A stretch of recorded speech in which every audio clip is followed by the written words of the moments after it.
Kenapa tidak mengambil contoh yang positif?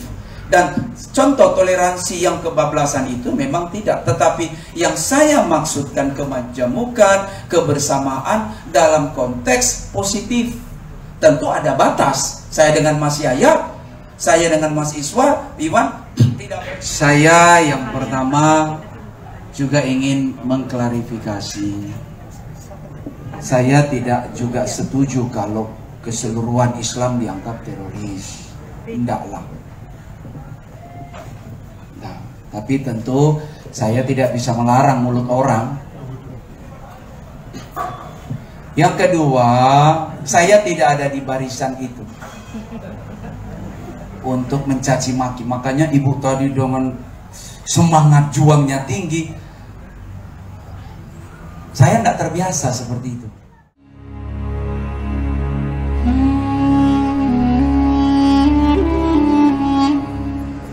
Shema Yisrael, Adonai Elohinu, Adonai Echad. Dengarlah Israel, Tuhan Adonai kita, Allah kita itu Esa. Dan dalam kesempatan ini saya juga berterima kasih buat Sekjen Arimatea, Pak Saudara Iwan Setiawan. Memang sejak kami di Bali, kami terus berhubungan. Dan waktu 2006 itu diketuai oleh Pak Habib Muhsin Alatas, kalau tidak salah, mudah-mudahan tidak salah mengucap. Juga Bang Edi Sujana, ada Ustadz Yusuf, dan beberapa yang menyebutkan dirinya Kristolog. Saya belajar sebenarnya juga, karena 50 perpustakaan buku itu buku-buku teologi Islam, Ibnu Taimiyah, semacam itulah, begitu banyaklah. Tetapi saya selalu berpikir, sehebat-hebatnya saya dalam keilmuan terhadap sebuah ajaran, sebuah teologi Islam, katakanlah demikian, saya tidak lebih hebat dari Mas Abang Beca yang menjalankan Islamnya dengan penuh ketaatan. Sebab saya sebatas keilmuan, kalau dia mengamalkan. Jadi buat teman-teman lah yang mempelajari keilmuan, jangan pernah merasa bahwa sudah paling hebat. Di hadapan Tuhan itu, ilmu itu tidak ada apa-apa, karena dia sumber ilmu. Tetapi orang yang tawakal, orang yang menjalankan ajaran dan keyakinan dengan sungguh-sungguh, justru itu lebih berharga, lebih bernilai di mata Tuhan. Yang berikut, saya juga berterima kasih kepada Pak Dr. Suryadi. Dari tadi saya bilang ke Mas Sekjen, mana Pak Suryadi, karena beliau ketua pusat setelah menggantikan Ustadz Yusuf kalau tidak salah, yang sampai sekarang setiap saya ke Jogja selalu ke pondoknya Ustadz Yusuf. Karena saya masih sahabat baik dengan Diki Chandra, Pak Diki, dengan Ustadz Yusuf, kami masih bersahabat sekali, erat, termasuk Brother Iwan. Dan ketika saya diundang membangun toleransi di tengah kemajemukan bangsa, kaget juga saya. Karena sepertinya kurang cocok dengan nafasnya Arimatea. Iya, karena Arimatea itu kan, saya sampai berpikir, mungkin sudah terjadi apa ya, perubahan ketika berganti ketua, mungkin sudah mulai terjadi perubahan-perubahan yang membawa lebih kepada sebuah kesejukan. Dan saya memang kurang cocok kalau bicara itu dengan tensi tinggi. Saya lebih bagus, sudahlah.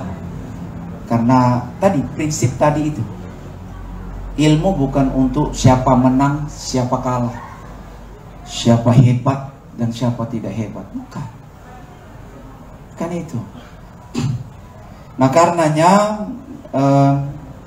Saya pikir jangan-jangan sudah berevolusi ini Arimatea, dari super tegang kemudian super lembut gitu. Sama dengan Musa kan, kalau kita baca Taurat itu, Musa itu temperamennya tinggi, sangat tinggi emosionalnya. Tapi kemudian ketika dalam kisah dia naik ke Sinai dan kemudian berjumpa ketaatan dan kepatutan Adonai di Sinai, itu merubah Musa. Sampai dituliskan dalam Taurat bahwa Musa memiliki kelembutan hati yang luar biasa. Semoga Arimatea. Dulu saya ketemu dengan Mas Sukoco, saya pikir penyanyi rocker, bukan. Budayawan, mungkin agak sedikit budayawan gitu. Tuh, budidaya. Tapi ya, alhamdulillah lah, sehat-sehat. Saya senang sekali karena itu sahabat lama. Saya masih ikut, makanya saya tanya, rambut yang panjang mana? Ternyata sudah takluk dengan COVID. Ya, insya Allah imannya enggak lah. Baik. Kalau saya ditanyakan untuk membangun toleransi di tengah kemajemukan, ya, untuk baik. Baruk internasional belum dijelaskan. Oke. Baruk Indonesia itu kurang lebih sudah 16 tahun memelihara tradisi kekristenan Semit, supaya saudara-saudara Arimatea tidak selalu ngomong Yesus itu kok di Palestina, kok kita kayak rock and roll, Elvis Presley kayak di barat begitu. Tapi sebenarnya kekristenan itu adalah akarnya dari Palestina, hadir di Timur Tengah, persisnya dari Yerusalem, dan kemudian dia berekspansi di luar Yerusalem, ketika itu di Antioquia. Makanya Injil sudah diterjemahkan ke dalam bahasa Arab, sudah abad ke-6 sudah diterjemahkan ke dalam bahasa Arab, sehingga mungkin teman-teman Arimatea tahu ada Koptik, Mesir, ada Syria. Dia tidak menciplak atau bersaingi, bukan. Memang seperti itulah kekristenan yang menjadi akar ketika dilihat dalam perspektif kekristenan Timur. Ketika kita melihat dalam perspektif akar kekristenan dari Yerusalem, maka akan kita melihat seperti mesianik. Nah, Baruk itu memelihara, karena Baruk itu bukan gereja, dia sebuah lembaga kajian, lembaga pelayanan, sehingga interdenominasi, bisa lintas gereja maupun juga lintas akidah, lintas agama. Nah, itu sebabnya Baruk ini berjalan terus, mungkin tidak terlalu terekspos, tetapi kami juga ke pondok, baik Salafi maupun Khulaf, ke beberapa UIN sebagai dosen tamu, baik itu UIN Aceh, UIN Padang, UIN Bandung. Jadi mengajar di sana sebagai dosen tamu, baik itu teologi Kristen maupun kristologi kontekstual. Sehingga memenuhi silabus akademi yang memang dibutuhkan di sebuah kelembagaan akademi. Jadi kami juga ke pondok beberapa kali, saya sudah tidak kehitung cukup banyak, dan sampai sekarang. Jadi sekali lagi, kami tidak atas nama gereja, ya Pak ya, teman-teman, ini lembaga pelayanan yang memang memelihara kekristenan Semit. Kalau saya biasa bawatin, kadang-kadang mereka menyanyikan lagu kekristenan berwarna Arab maupun berwarna Hebrew. Jadi kalau lihat, bukan menghujat Islam, tidak. Bukan juga menyamar, enggak. Kalau bapak-bapak pergi ke Lebanon, pergi ke Palestina, pergi ke Mesir, bapak-bapak akan jumpai gereja di sana. Nah, sama, orangnya sama, bahasanya sama, kitabnya juga sama, walaupun tetap memelihara bahasa-bahasa asli. Misalnya perjanjian baru itu bahasa Yunani, Hebrew, bahasa Aram, itu tetap terpelihara. tetapi budaya yang digunakan memang persis di sana. Jadi jangan sampai salah kaprah, apalagi kemudian berpikir negatif tentang loh kok pakai sorban. Memang begitu. Jauh sebelum agama Islam memang itu budaya Timur Tengah seperti itu. Yang beragama dan tidak memang begitu budayanya di sana. Nah, itulah baru yang sekelumit yang bisa saya sampaikan, karena masih ada materi lain tentu ya yang ingin disampaikan di sana. Demikian Pak Moderator. Kalau dalam bahasa Ibrani itu Yisma itu mendengar, El itu Allah. Allah mendengar. Yismael. Jadi nama Ismail itu namanya indah itu, Pak. Bagus itu namanya. Yitzhak artinya tertawa. Lalu Abraham berkata, Bana Misbah Adonai. Lalu Abraham mendirikan di situ mesbah bagi Tuhan, karena Shem Adonai, dan memanggil nama Tuhan. Itu permulaannya. Jadi di tengah-tengah demikian juga kita. Walaupun saya di tengah-tengah saudara yang beragama Islam, saya tetap Nasrani. Anda di tengah-tengah kami, Anda tetap Islam. Tanpa harus saling menyakiti. Sikap hidup di tengah perbedaan yang kedua tadi itu, mari kita memahami bahwa ada perbedaan di sana, bahwa memang kita di Indonesia beragama yang majemuk sehingga bisa menerima suatu diversitas, perbedaan, keragaman, dan bukan hegemoni. Karena memang Indonesia itu memang sudah beda budaya, bahasanya terlintas. Kala Indonesia belum menjadi Nusantara, setiap kerajaan berbeda, kemudian berperang dan akhirnya menjadi satu kesatuan yang disebut Nusantara. Tetapi kemudian kita saling menghargai. Makanya di daerah saya, Sulawesi Utara, bisa menjadi salah satu percontohan. Walaupun kemarin ya, saya sempat agak ngurus juga itu pas saya ada di sana. Lalu siapa ketua Arimatea Makassar? Jumsar. Benar. Cepat ya. Ya, ini bagaimana ini? Ya kan saya bukan penyelidik. Sabar, be patient lah. Orang yang di dalam Tuhan, orang selalu punya kesabaran. Ya, saya sangat yakin itu. Orang yang hidup di dalam Allah, orang itu punya kesabaran yang tinggi, tanpa harus kemudian emosi. Tapi ya syukurlah kemudian ini. Di sini dikatakan dalam perspektif kami, di dalam Imamat 19 ayat 18b, Ahab re'a kamof ani Adonai, kasihilah sesamamu manusia seperti dirimu sendiri, akulah Tuhan. Jadi saya sendiri menentang kalau ada di lingkungan kami itu membenci siapapun, apalagi saudara sebapak Abraham. Saya tidak setuju, karena itu ajaran. Kalau kita memang mau sesuai dengan ini, apa tadi? Apa? Sila bukan? Ya, nah harus saling mengasihi. Harus saling mengasihi. Mengasihi itu saling peduli, saling senang rasa.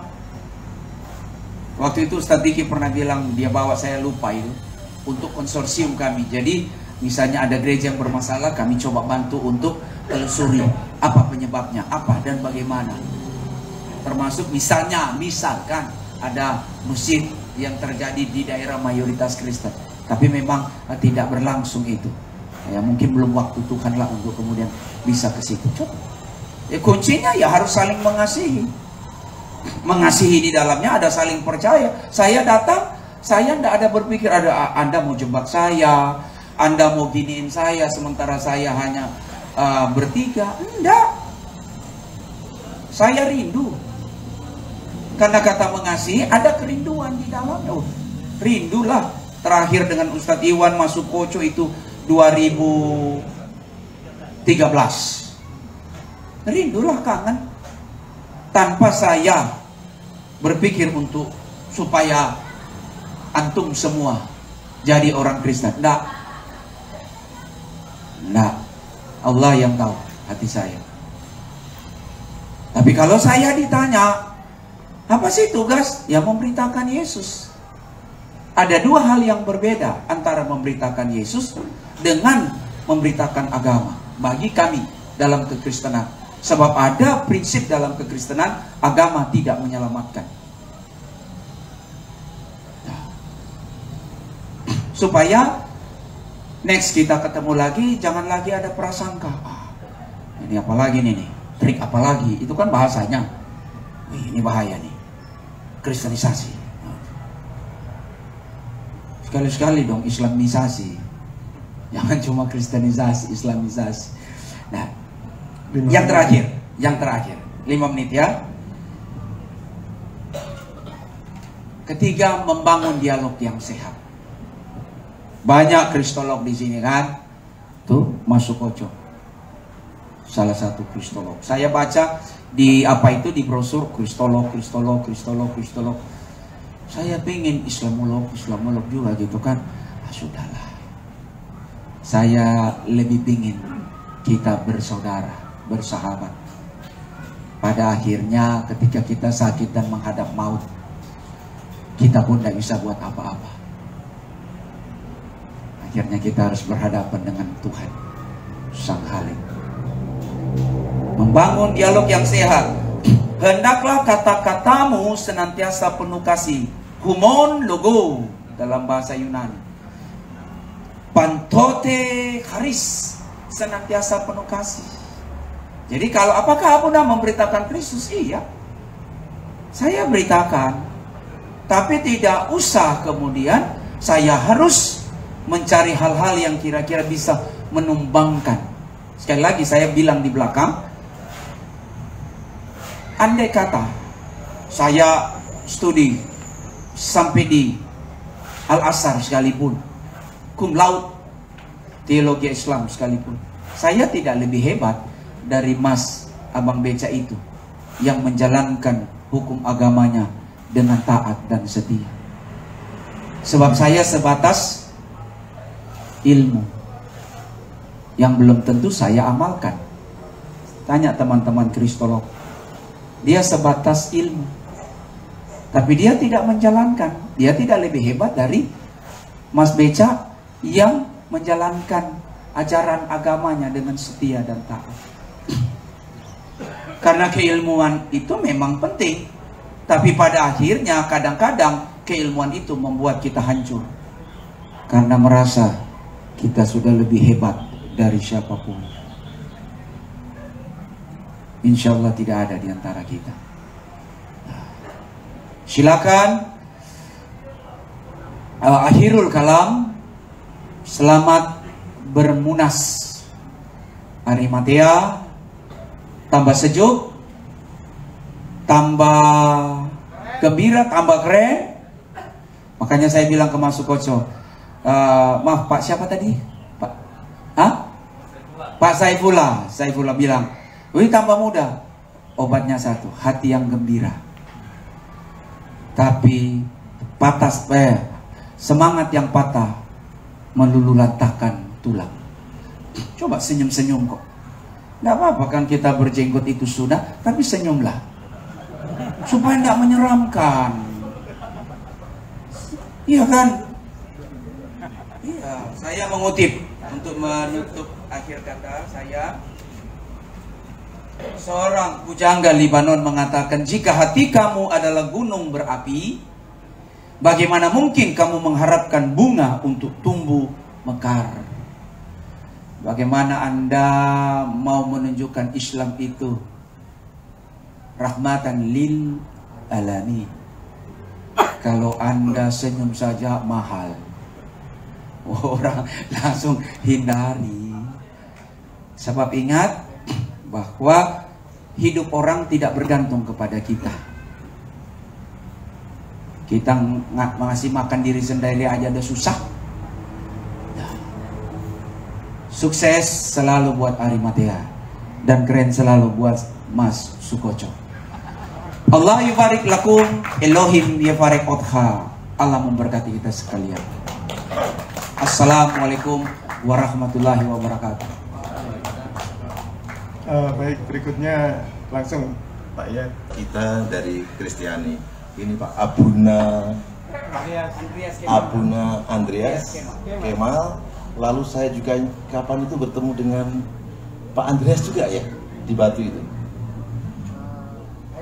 Oh, Hendrik, mohon maaf. Saya nama-nama, maklum saya ini orang Jawa asli, nama-nama apa bernuansa seperti itu susah untuk saya hafal.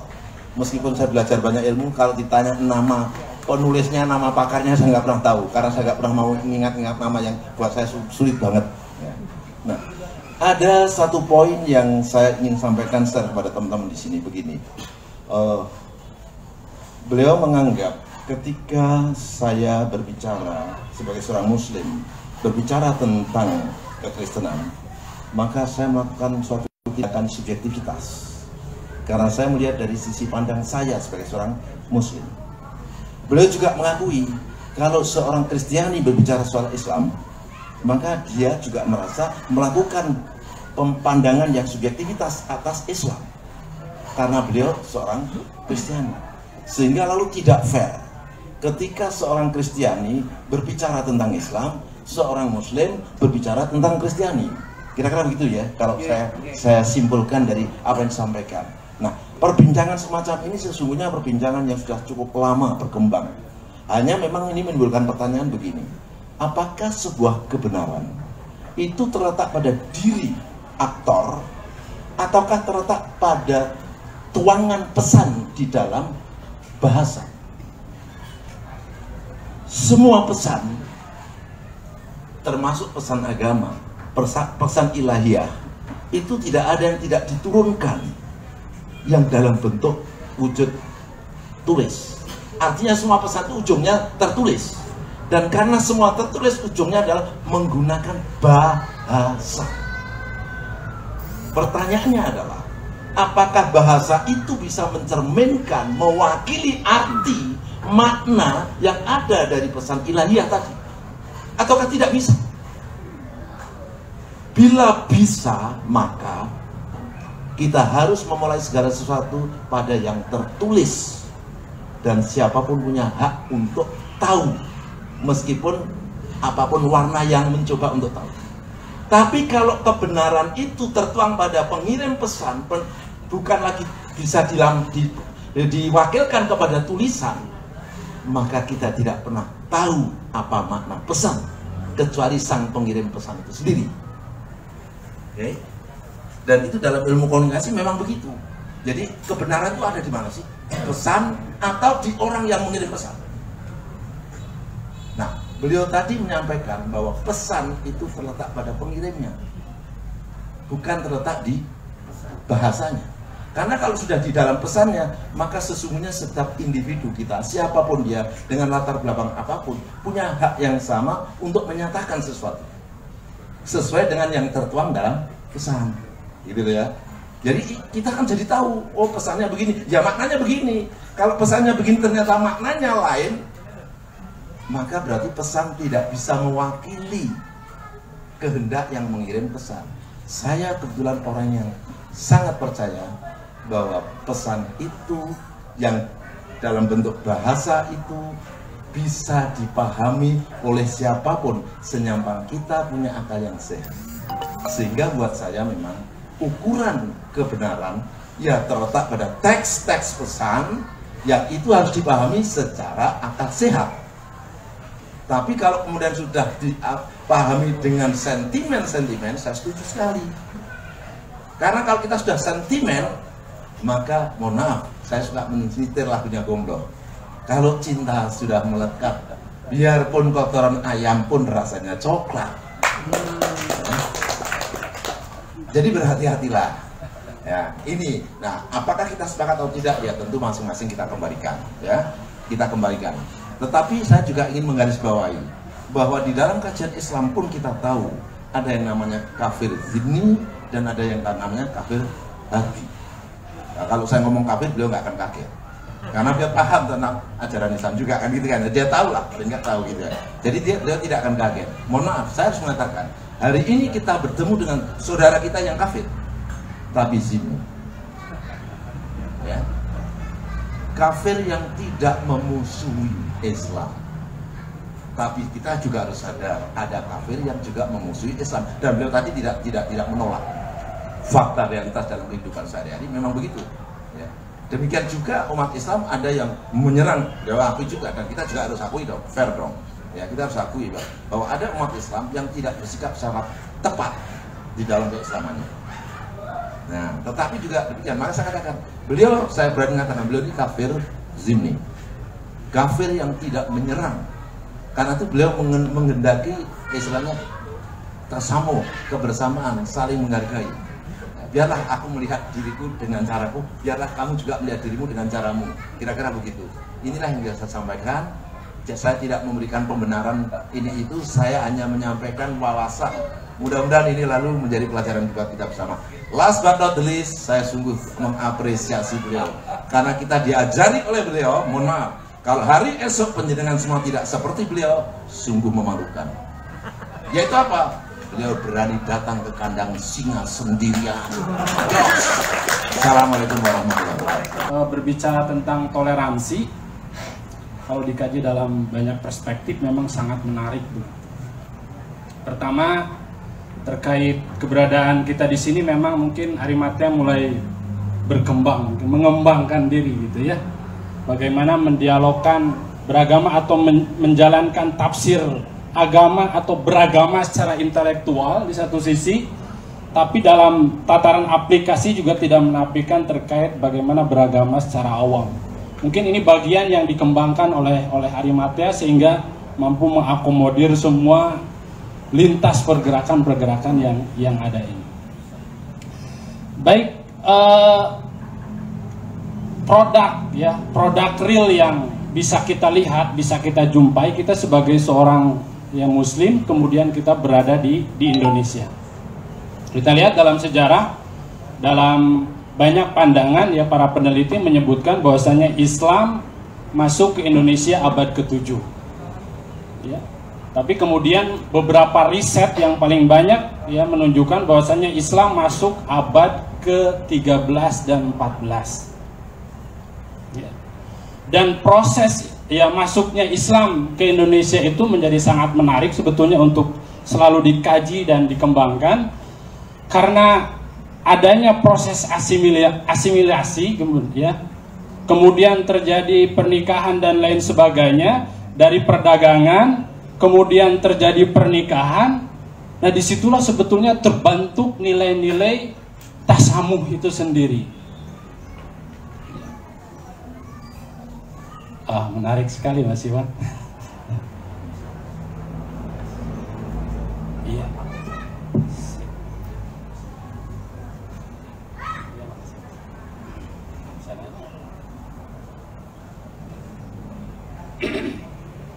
Ya, sehingga tadi saya sepakat juga bahwasanya bisa jadi ya ketika kita menjalankan agama itu pelaksanaan keikhlasannya itu lebih totalitas dilakukan oleh tadi yang disebutkan oleh Abuna Andreas tadi. Mungkin bisa jadi untuk pengayuh becak tadi itu menjalankan Islam secara totalitas atau menjalankan agamanya secara totalitas. Begitu. Nah, proses Islam tadi masuknya dengan proses yang sangat menarik, terbentuk dari produk yang real tadi, dari tasamuh tadi itu, dari toleransi itu. Kemudian dalam waktu yang sangat singkat, kita lihat dalam waktu yang sangat singkat Islam masuk ke Indonesia abad ke-13 ke-14. Dalam waktu yang sangat singkat, puncak peradaban karya itu ada pada abad 16 di Indonesia. Ini kan menarik ya, menarik sekali, karena memang kalau kita melihat prasasti yang ada di Indonesia yang berdiri memang bukan masjid kan begitu, tapi candi-candi yang ada saat ini bisa kita lihat ya, prasastinya bisa kita sentuh begitu. Tapi dalam waktu yang sangat singkat, abad ke-16, puncak karya itu luar biasa di Indonesia.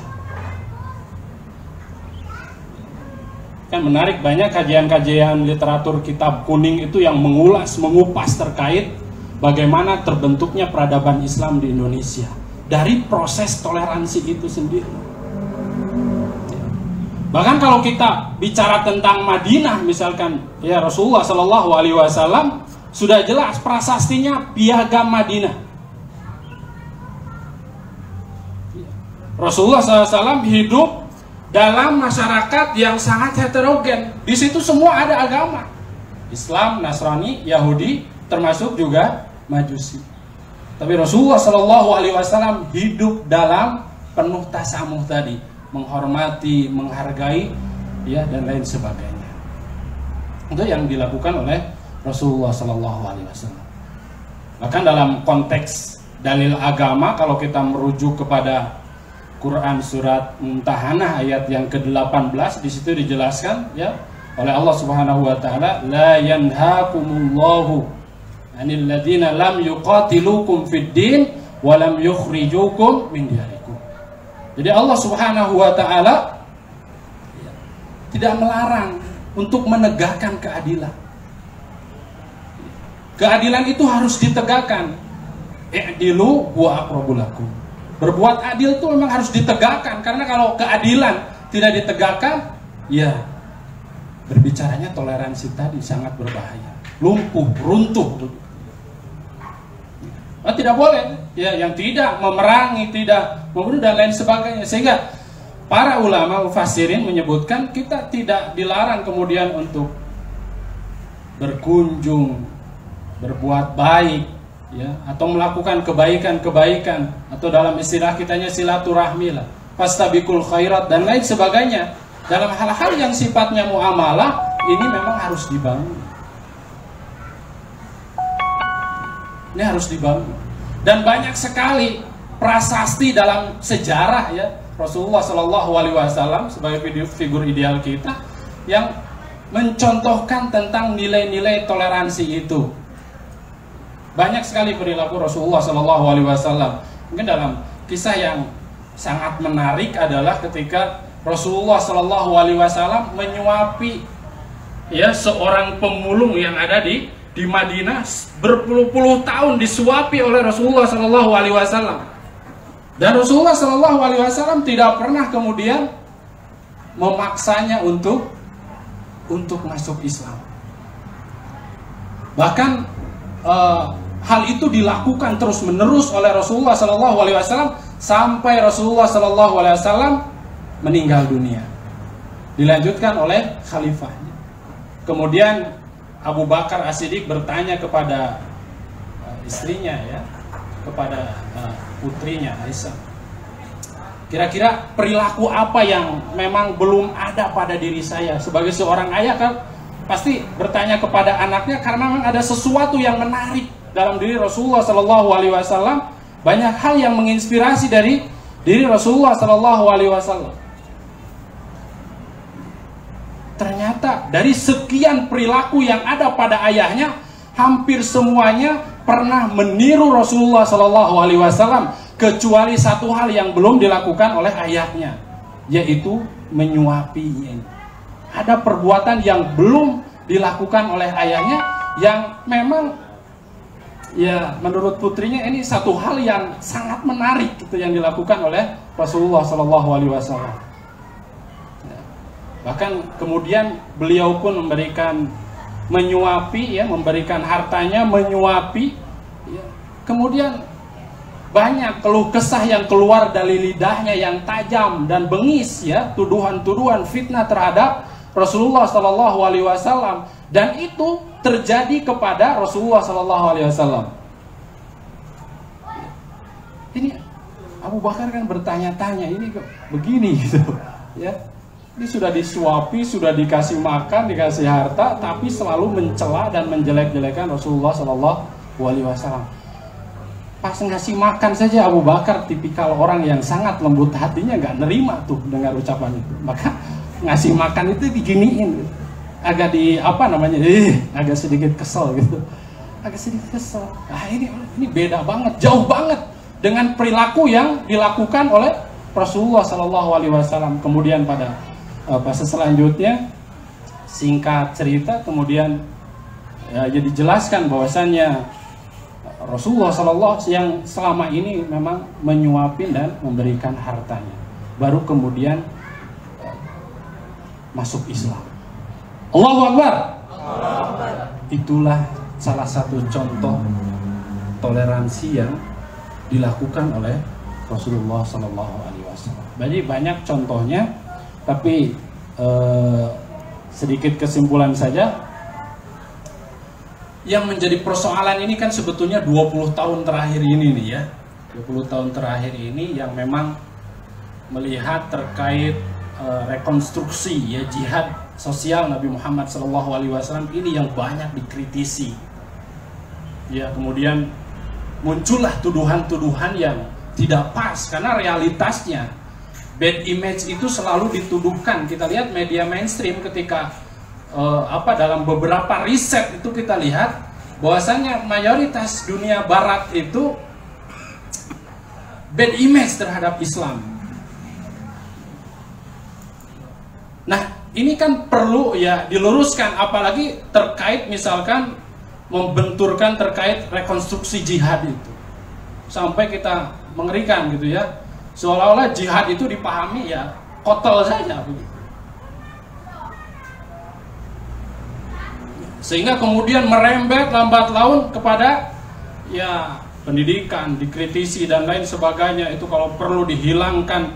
Padahal sebetulnya tidak seperti itu gitu dalam sejarah. Nah inilah mungkin yang ya pemantik dialog kita pada siang hari ini. Nah terkait rekonstruksi dan dekonstruksi terhadap syariah ini yang kemudian dalam pandangan Barat ini sangat berbahaya Islam itu. Nah salah satu argumentasi yang harus kita luruskan dan harus kita patahkan bahwasannya ya jihad itu tidak sebagaimana yang dipahami oleh mainstream mereka gitu. Selalu bercucuran darah, ini yang perlu kita luruskan ya. Bahkan kalau kita lihat dalam sejarah ya, Islam ditegakkan bukan dengan bom dan dengan pedang ya. Dan itu sejarah membuktikan gitu. Contohnya ya ketika Islam masuk ke Spanyol diterima dengan lapang dada tanpa ada sedikit pun pertumpahan darah di dalamnya, karena memang melihat tadi negara yang sangat korup ya, nilai-nilai kemanusiaan juga tidak ada di situ ya, kemudian ekonomi sangat lemah dan lain sebagainya, banyak perilaku-perilaku yang menyimpang dari etika kehidupan manusia saat itu, sehingga Islam hadir, Islam muncul, melihat perilaku-perilaku yang sejalan dengan nilai-nilai kemanusiaan. Dari situlah kemudian ya Islam masuk, diterima, terbentuklah sebuah peradaban. Bahkan dalam waktu yang sangat singkat bahasa mereka pun berubah semuanya. Dan itu salah satu bukti bahwasanya Islam ditegakkan dengan tasamuh. Wallahu a'lam bishawab. Mudah-mudahan bermanfaat. Billahi taufiq wal hidayah. Assalamualaikum warahmatullahi wabarakatuh. Karena ada luka lama. Tapi kalau memang anti, kenapa di New York ada masjid? Kalau memang semua orang Barat demikian. Jadi perlu ditelaah dulu. Dan persoalan like and dislike, suka dan tidak suka, di dalam Arimatia saja ada suka baku suka, ada juga tidak baku suka kok. Nah jadi kenapa saya bilang kasih, terlepas mungkin ibu punya pengalaman yang ibu alami dengan orang Kristen yang menyakiti hati ibu misalnya, kalau memang seperti itu. Tetapi ajaran itu tidak menjadi tolak ukur kepada orangnya. Ajaran tetap ajaran. Contoh, ketika ada dari mualaf sini pindah ke Kristen, bukan berarti Kristen buyar. Tidak. Karena itu kasuistis. Tapi ajaran memang itu kasih sebagaimana yang disampaikan, toleransi itu sudah sejak zaman Nabi. Dan kasih itu di dalam kekristenan yang diyakini, yang tertulis di sana bagaimana dia mau menyatakan kasih Allah lewat sang firman yang nuzul menjadi manusia itu, yang dia korbankan kemanusiaannya. Disitulah bagi kami orang Kristen melihat akar kasih itu sesungguhnya, agapau, atau agape. Bahkan saya melihat bagaimana sejarah-sejarah Kristen Arab awal-awal mula berjumpa dengan kekristenan yang sudah ada, sangat baik hubungannya. Kenapa tidak mengambil contoh yang positif? Dan contoh toleransi yang kebablasan itu memang tidak. Tetapi yang saya maksudkan kemajemukan, kebersamaan dalam konteks positif. Tentu ada batas. Saya dengan Mas Yaya, saya dengan Mas Iwan tidak pernah ada zaudon, tidak ada.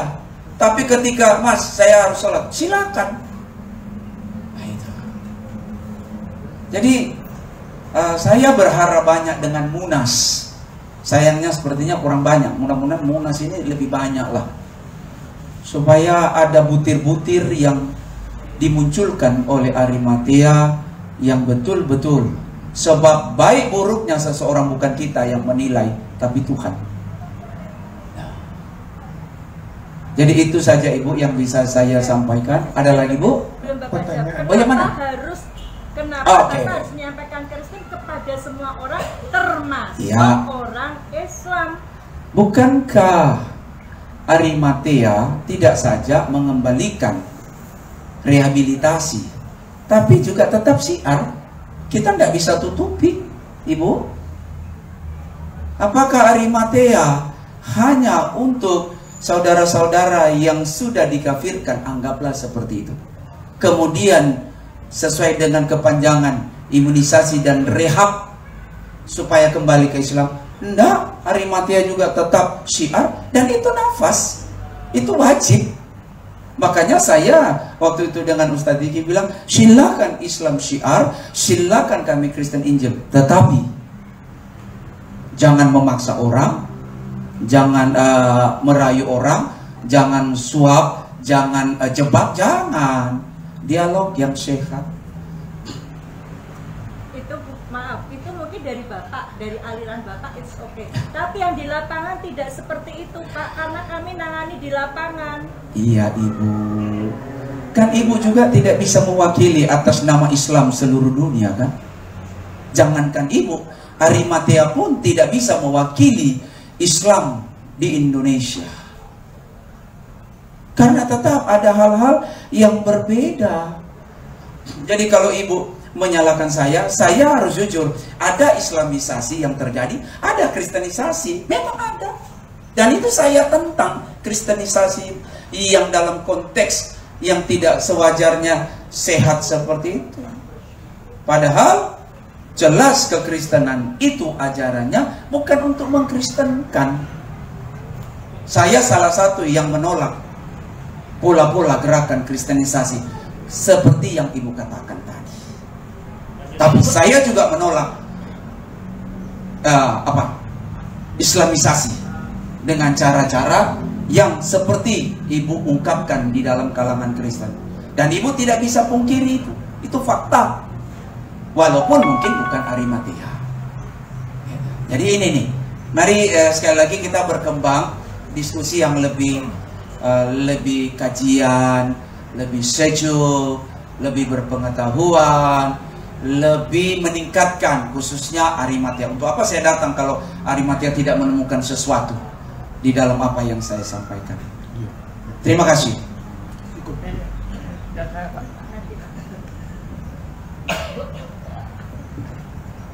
Ya. Assalamualaikum warahmatullahi wabarakatuh. Semoga semua dalam selamat dan sejahtera, khususnya Abuna yang hadir pada kesempatan ini. Saya ingin menyampaikan bagaimana dengan juga sekaligus Ustaz, tuduhan bahwa Islam itu disebarkan dengan pedang. Kaitannya sering si Saifuddin Ibrahim itu menyampaikan Al-Baqarah 193 yang kaitannya dengan pedang. Tapi sebaliknya pada Abuna, saya juga ingin bertanya, bagaimana dengan Matius pasal 10 ayat 34? Yesus berkata, jangan engkau menyangka aku datang membawa damai, melainkan membawa pedang. Nah, padahal Islam itu rahmatan lil alamin. Tapi kok bagaimana dengan tanggapan urusan pedang tadi disiarkannya? Nah, di Katolik apa Kristen apa Yahudi apa Nasrani, dialog antara Yesus dan ahli Taurat. Hukum yang terutama ialah cintailah Tuhan Allahmu dengan segenap akal, budi, jiwa, raga, dan kekuatanmu. Yang kedua adalah cintailah sesamamu manusia sebagaimana mencintai dirimu sendiri. Maka pertanyaan saya langsung pada keduanya. Bagaimana konsep rahmatan lil alamin ya, yang kemudian dituduh dengan disiarkan dengan pedang kepada Ustadz? Dan bagaimana konsep Yesus datang bukan membawa damai, melainkan membawa pedang, sehingga dengan satunya pedang, maka ada laskar jihad, ada laskar Kristus. Maka saya tanyakan, bagaimana karena kita ini beragama itu bukan untuk berantem, untuk rahmat, untuk menggapai ya surga dunia, surga akhirat, yang dijawab memayu hayuning bawono. Maka saya ingin jawaban dari keduanya dengan kenyataan. Nah, mungkin di Abuna ada barisan seperti Arimatea di sana. Nah, dan di sini ada barisan Arimatea. Kapan Arimateanya Abuna ketemu dengan Arimatea kita? Itu yang kami rindukan, sehingga nanti konsep bagaimana membawa rahmatan lil alamin, membawa kasih, membawa memayu hayuning bawono itu bisa terwujud. Nah, itulah yang saya tanyakan. Kalau mau dibaca literaturnya, Abuna sudah hafal Matius 10, 34 sampai 41. Adapun Ustadz ya, kaitannya bagaimana menanggapi tuduhan khususnya Saifuddin Ibrahim ini. Bagi kami, luar biasa dengan teman-teman barisan yang ada. Yang di YouTube itu sering perang yang maaf. Nah, kalau kita ketemu gini kan enak, saling dialog, kita bisa ini. Demikian yang dapat saya sampaikan. Terima kasih. Damai di bumi, damai di surga. Assalamualaikum warahmatullahi wabarakatuh. Waalaikumsalam. Saya yang pertama juga ingin mengklarifikasi. Saya tidak juga setuju kalau keseluruhan Islam dianggap teroris. Tidaklah. Nah, tapi tentu saya tidak bisa melarang mulut orang. Yang kedua, saya tidak ada di barisan itu untuk mencaci maki. Makanya ibu tadi dengan semangat juangnya tinggi. Saya tidak terbiasa seperti itu. Jadi kalau mau gontok-gontokan, nyun sewu, saya pamit pulang. Tapi kalau mau sejuk, 2 hari 2 malam juga boleh. Lalu setiap kitab suci itu kan Bapak, saya pernah katakan bahwa ketika mengkaji Al-Quran, maka yang hanya ditemukan bahasa budaya yang satu. Tapi ketika berbicara kekristenan yang berkaitan dengan Yudaism, maka ada bahasa Hebrew, ada bahasa Samaria, ada Suryani atau Aramaik yang mirip dengan bahasa Arab, dan ada bahasa Yunani. Ada budaya Yudaism, ada budaya Helenisme. Jadi sangat kompleks. Lalu di dalam penulisan kita ada perbedaan perspektif. Islam melihat kalam Allah itu adalah Al-Quran. Bagi kami kalam Allah itu adalah Yesus. Nah, firman yang menjadi manusia. Sabdone Gusti ingkang manunggal dados manungso. Bisa juga saya, Pak. Cuman itu doang. Sehingga kalau ada ungkapan Laskar Kristen, saya belum ketemu ya, Pak. Secara fakta mana itu Laskar Kristen? Apalagi dalam kelembagaan. Enggak. Lalu ketika Yesus berbicara demikian, harus dipahami konteksnya. Saya percaya juga dalam pengkajian Al-Quran, tidak bisa hanya secara verbal, hurufiah. Perlu dilihat turunnya kapan, apa sebab musababnya. Makanya kan ada asbabun nuzul, untuk mengetahui latar belakang sebuah surat ketika dia nuzul. Jauh sebelum Al-Quran, kisah Yesus itu kan kurang lebih 600 sekian abad. Dan ada ungkapan-ungkapan Yesus tidak bisa dilihat dalam perspektif Islam, tapi dalam perspektif Romawi ketika itu. Nah ini harus very be careful ketika memahami sebuah ayat Alkitab.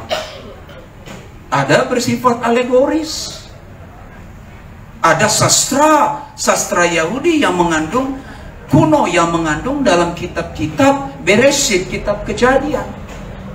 Tidak bisa seenaknya begitu ambil ayat comot. Ini Yesus berkata Allahku dan Allahmu. Berarti Yesus juga akui itu Allahnya, dia Allahnya murid-murid. Harus lihat konteksnya. Jadi kalau mau menekuni secara keilmuan, harus betul-betul sikapi. Yang kedua, sebentar ya Bapak ya, karena saya lihat tadi saya datang ada ustadz yang sedang mengajar kristologi kan, silakan saja. Tapi saya ingin memberikan masukan bahwa ada perbedaan yang sangat signifikan. Orang Kristen itu dia beriman dulu, dia percaya dulu, baru dia belajar. Kalau orang Islam mungkin belajar dulu, baru percaya. Orang Kristen percaya. Makanya Yesus mengkritik para ulama Yahudi. Kalian pikir dengan mengutak-ngatik kitab di dalam Injil Yohanes, kalian bisa diselamatkan? Tidak. Tapi percaya kepada anak domba. Nah, jadi pedang itu bukan dianggap secara letterless. Kalau pedang Pak, misalnya Sulawesi Utara 40 tahun lalu yang masih 100% Kristen, sudah tidak akan ada Islam di sana. Demikian juga saya percaya dengan isabilillah, istilah-istilah dalam Islam. Bukan berarti berjihad tadi harus selalu angkat pedang.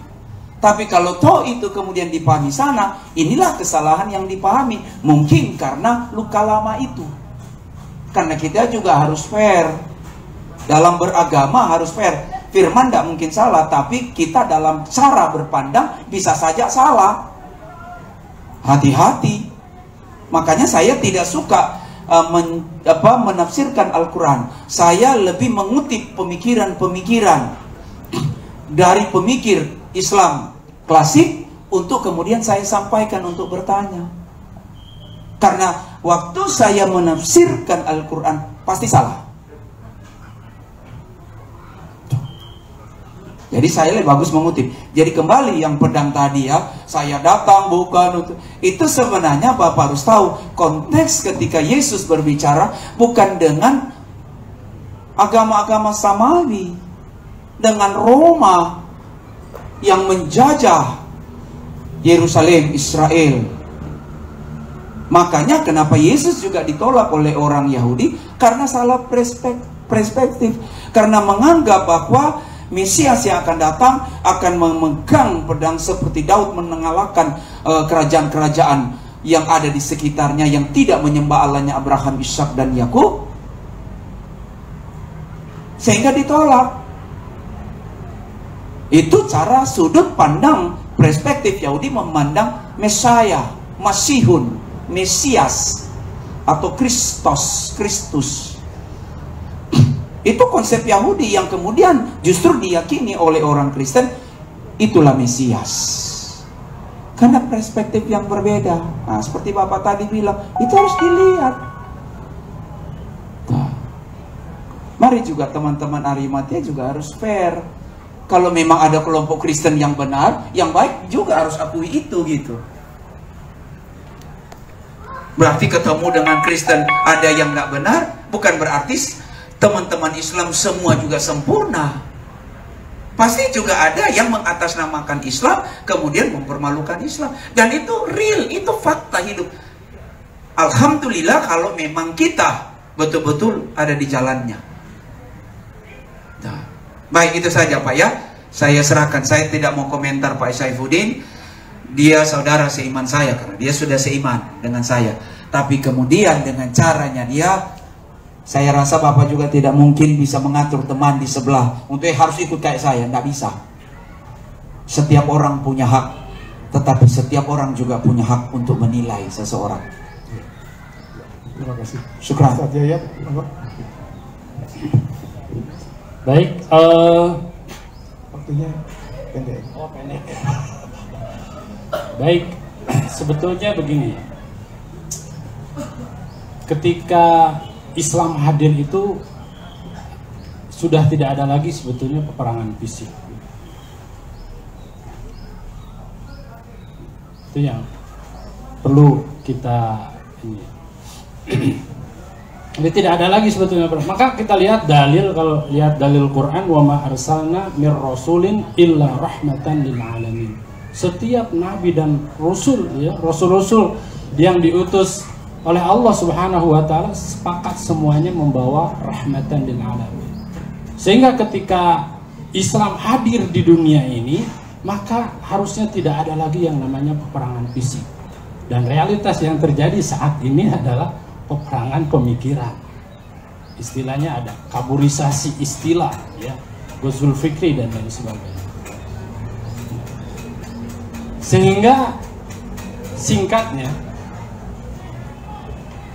ketika tadi ketika Islam hadir itu tidak ada lagi yang namanya peperangan fisik. Lebih jauhnya, Islam hadir, maka hilanglah perbudakan sebetulnya di muka bumi ini. Maka ketika memang ingin selamat, ya, dalam konteks kita, ya, kalau kita ingin selamat dan munculnya atau supaya tidak ada lagi perbudakan gaya baru yang ada di muka bumi, maka yang harus disembah hanyalah Allah Subhanahu wa taala semata. Maka clear semuanya, tidak ada lagi yang namanya peperangan fisik. Wallahu a'lam bishawab. Begitu. Terima kasih.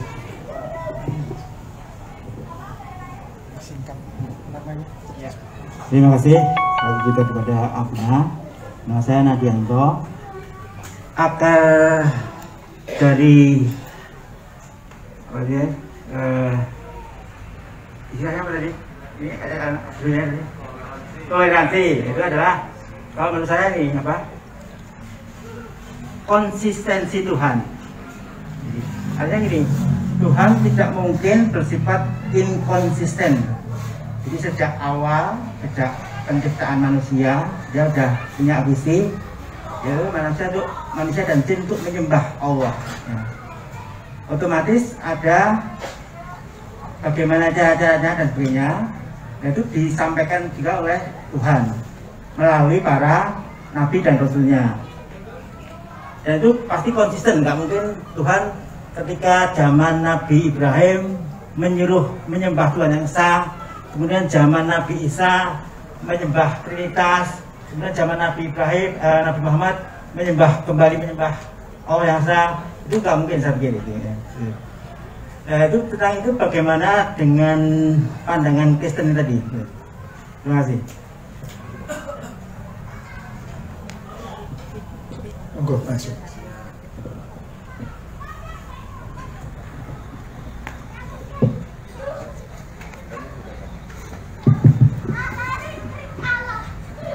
Pak siapa tadi? Nadianto. Pak Nadianto. Nardianto. Walaupun sudah sedikit lari dari tema ya Pak ya. karena sudah mengarah kepada konsep ketuhanan. Tapi tidak apa-apa, saya jawab saja. Di dalam kekristenan, prinsip Tuhan itu tidak pernah berubah. Jadi sejak dalam kitab Kejadian itu kan sudah diucapkan, dituliskan oleh Musa bahwa menjadi Shema, menjadi apa ya, kalau dalam Islam itu dengarkanlah, menjadi apa ya,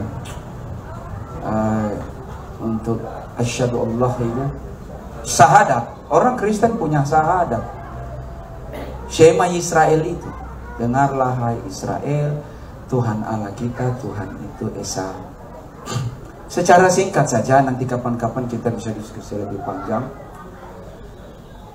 Karena kita harus melihat di sana bahwa ini kan Islam kemudian lahir di abad ke-7.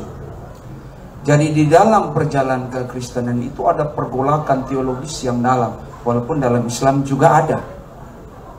Sampai kemudian disepakati bahwa Al-Quran itu bukan adalah benda atau ciptaan. Sepakat bahwa itu adalah di sisi yang sama firman verbal itu keluar. Dan juga ketika Trinitas itu muncul, ini kan bukan berjumpa dengan Islam, dia berjumpa dengan para filsafat Yunani yang sudah mempengaruhi beberapa tokoh Kristen abad-abad awal kala itu. Misalnya Origenes abad kedua masuk 3, baru Arius juniornya yang mengkritik bahwa Yesus itu adalah diciptakan.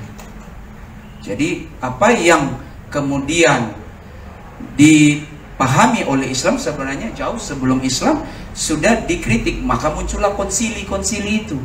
Bukan konsili itu membuat Yesus menjadi Tuhan, bukan. Satu Pak ya, pertama dulu ini. Karena sesungguhnya konsep Tuhan orang Kristen yaitu Allah itu Esa, Allah itu punya kalam, Allah itu punya hayat. Beresit Elohim, pada mulanya adalah Allah. Weruah merah hefet samain al panei. Ruh, hayat, menunjukkan hayat sudah ada. Baru kemudian Wayomer Elohim Yehior wa Yehior, berfirmanlah Allah, untuk menunjukkan firman kalam itu sudah ada. Jadi Allah sudah ada, firman sudah ada, roh sudah ada. Dan firman itu yang menjadi insania, yang disebut Yesus. Lalu ketika terjadi berhadapan dengan para filsuf Yunani, nah bahasa ini kan terus berkembang. Kalau saya bisa bertanya tanpa menghujat, tidak. Saya yakin bahwa huruf yang digunakan di dalam Al-Quran tentu tidaklah sama dengan ketika dituliskan awal, atau huruf apa itu? Klasik atau huruf Arab kuno lah begitu. Terjadi pergeseran bahasa, walaupun substansi sebenarnya tidak. Nah, di konteks ketika mula-mula gereja muncul harus berhadapan dengan para filsuf Neoplatonisme, untuk menjelaskan kepada orang Yunani memang perlu dengan istilah-istilah yang bisa dipahami. Itu sebabnya kenapa Islam tidak bisa memahami, karena istilahnya tidak bisa dipahami. 3-1, 1-3, bagaimana 3 bisa 1, 1 bisa 3? Padahal echad, ahad. Makanya bagi Kristen bisa dibedakan mana zat Allah, mana sifat yang melekat dengan zatnya yang sehakikat dan koima dan kodim.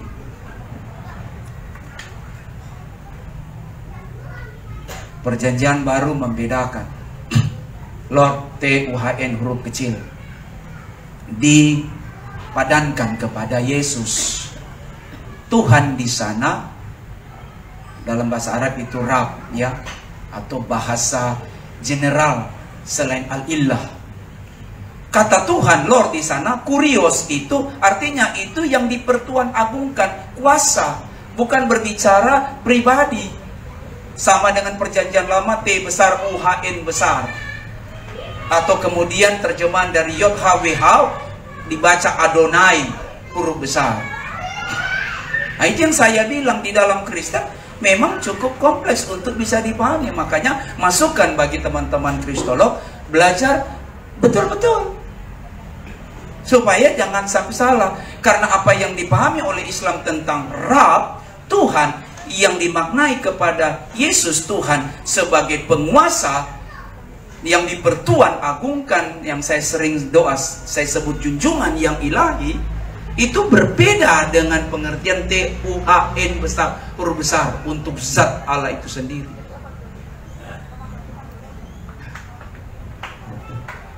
Nah itu Pak, jadi sekali lagi tetap, makanya Yesus bilang di dalam Markus 12 ayat 29, nanti bisa dibaca, dengarlah hai Israel, dia mengutip ulangan kitab Beresit itu, kitab Kejadian.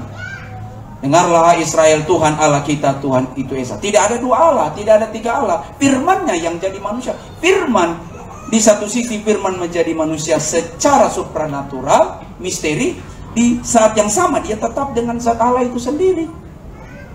Ya kalau kita memahami dari sisi insania, kemanusiaan, wajar kita, kenapa kita menyembah. Jadi sekali lagi, keilahian Yesus sebagai firman yang kami sembah bukan kemanusiaannya, tapi sebagai firman Allah, kalam Allah yang sudah ada. Lewat dia Allah menciptakan segala sesuatu, tanpa dia segala sesuatu tidak dijadikan. Silakan Pak. Aduh, buru-buru ya. Ya, waktunya sudah habis ya. Sudah habis. Nanti aja 15. Dan Ibu Bapak sekalian, mohon maaf nggak bisa melayani semua pertanyaan. Nggak tahu kalau setelah ini